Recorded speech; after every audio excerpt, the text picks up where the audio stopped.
Q&A, it's question and answer time. Today I've got 5 questions on the board. I'm going to give you 5 answers and try and answer them as best as I can to give you as much value as possible. Let's kick this off. Justin, do you avoid auctions? And the short answer is absolutely not. I do not avoid them. I have sat in the room of a couple of auctions. I've also attended a couple online. However, I have never bought from auctions, but I do absolutely still attend them, and I would not recommend avoiding them. But what I would recommend is actually being more careful about them. You see, you have a shorter window of time that this property is marketed for, yet you have to do a lot more due diligence up front because a lot of the work is done prior to you placing the bid, winning the bid. So we have a smaller amount of time, more work to do. Therefore, we have to be careful, make sure we do enough due diligence. But I would say it's absolutely a fantastic place to pick up a deal, but it's also a place in which you can go over the top, pay too much for something if you get carried away. For first-time buyers, I don't recommend it. I think if this is your first investment or your first property, I'd say take your time, do more research and buy it the more traditional route. If this is your second, third, 5th, 10th property, absolutely get stuck in. You can pick up a great deal. Question number 2, what does the remortgaging process look like? Well, this is an interesting one, but what many people don't realize is that it's not just a case of clicking a button, filling in a form. We are essentially swapping lenders. Now, when you bought that property, if you bought it with a lender, a mortgage company or a bridging company, what did they want to do whilst you were buying it?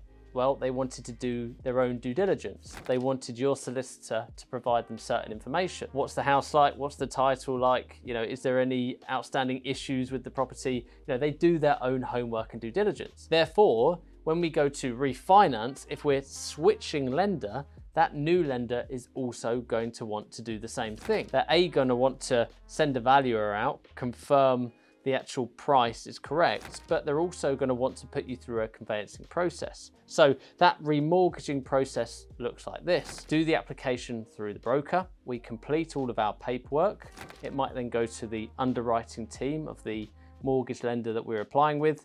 If we get initially approved, there will be a valuer to go out and do a valuation. And then if the valuer confirms they agree, they are happy with what we have requested, then they will go back to the lender and obviously tick it off, sign it off. The underwriters will then have a look once again, check that they are happy with your paperwork, your situation with the property. If that is then signed off, we are looking at getting our mortgage offer. Now, mortgage offer comes out. If that happens, great, that's brilliant news. We are 75 or maybe we're 65% of the way there, but we still have a reasonable chunk left to do because the solicitor, whether they work on behalf of the lender or whether we instruct them, now has to do the paperwork on behalf of the lender in order to do the refinance. So it's not just as simple as clicking your fingers. It doesn't always happen within 1 or 2 weeks, but we are actually looking at like a 2, potentially 2.5 month process. Now, quite often I've had a few go through quicker than that, but I just wanted to set your expectations. Question number 3, Justin, why do you only use interest-only mortgages? And that is a very good question. For now, I only use interest-only mortgages, and there is a set reason behind that. Number 1, when buying buy-to-let properties, we are buying an investment and we're buying something that is cash flowing. Therefore, I want to leverage debt on the property, but I don't necessarily want to pay it off. In fact, I want to make as much cash flow from that property as possible. The more cash flow, potentially the more other properties I can go and buy in the initial start of my journey. So considering I'm still relatively young, I'm early 30s, in my plans in property, I have years 0 to 10 as my growth years. I want to put those all into recycling funds, getting more properties, getting a bigger cash flow building up. But as time moves on, I may well start to switch that into a percentage of properties that I can repay and pay down the debt, and eventually maybe have some of my portfolio unencumbered from debt. You see, when it comes to property, a lot of people don't realize that when you do your refinance, you can switch products. You can go between interest-only mortgage and repayment backwards and forwards. You know, you don't have to pick one product for the rest of your life. And certainly in these early years, I like to look at debt and growth of properties like this. If there's one thing I know for sure over the next 10 years, I know that money will devalue. So if I take out 100 grand in debt, I know that if I come back in 10 years time, it might still say 100 grand, but it's now worth a lot less. Whereas I know with property, if I buy a property today and I come back in 10 years time, I know that property is likely to be worth more money. So if the properties are going up in price and the debt is going down in price, well, I want to take out debt and I want to buy more properties. And that is my methodology, certainly in that first decade of growth. Next question. My property has had a string of leaks, heating issues, and general maintenance issues.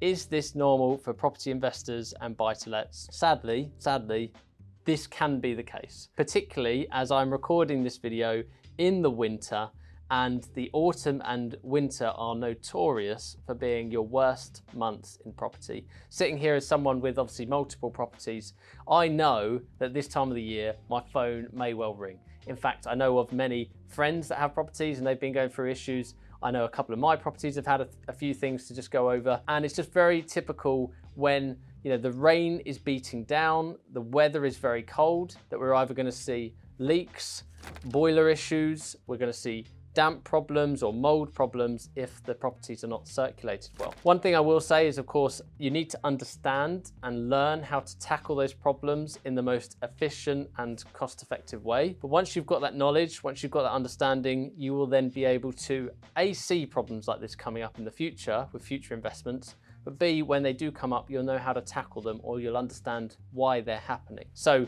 what I would encourage you to do is to ride out the storm, which is very painful and frustrating at the time, but obviously we want to make sure that the properties we're renting out to people are in the best condition possible. Get to the better days and try to improve the properties as much as possible. And obviously future purchases, try to be aware of what you're buying, learn from your mistakes, and improve with your next investments. Question number 5. Justin, I've done around 20 viewings. I've made several offers, but I've not had any success. Would you suggest using a sourcer? Well, first of all, absolutely would encourage you to use sourcer, but that is slightly biased since I run a sourcing business. So taking that out the equation for a second, putting it to one side, not talking about sourcers, you have made something very clear to me in this question. Actually, you provided good detail, and that is, number 1, you have done only 20 viewings, and number 2, you have made only several offers. I'm assuming several is 2, 3, or 4 offers, let's say.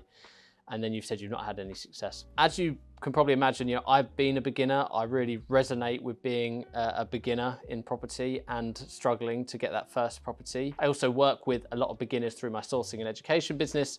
And what I do know is for a fact that there is often 3 things that stop people getting that first deal. It's either the mindset around going out there, doing the viewings, making the offers, having that confidence. It is the volume, which is obviously what you're potentially lacking here, or it is just generally being too risk adverse and doing too much due diligence, talking yourself out of it. Again, it kind of links to confidence as well. Now, what I believe you probably have in this one is an issue with volume. To only do 20 viewings and be talking about not having success, you've kind of answered your own question, because unless you'd come to me and said, I've done 100 viewings, I've made 40 offers, at which point I could start to review the data with you. I might look at the properties with you, I might look at the offers you're making, I might look at how you're making those offers, the relationships you're building with agents.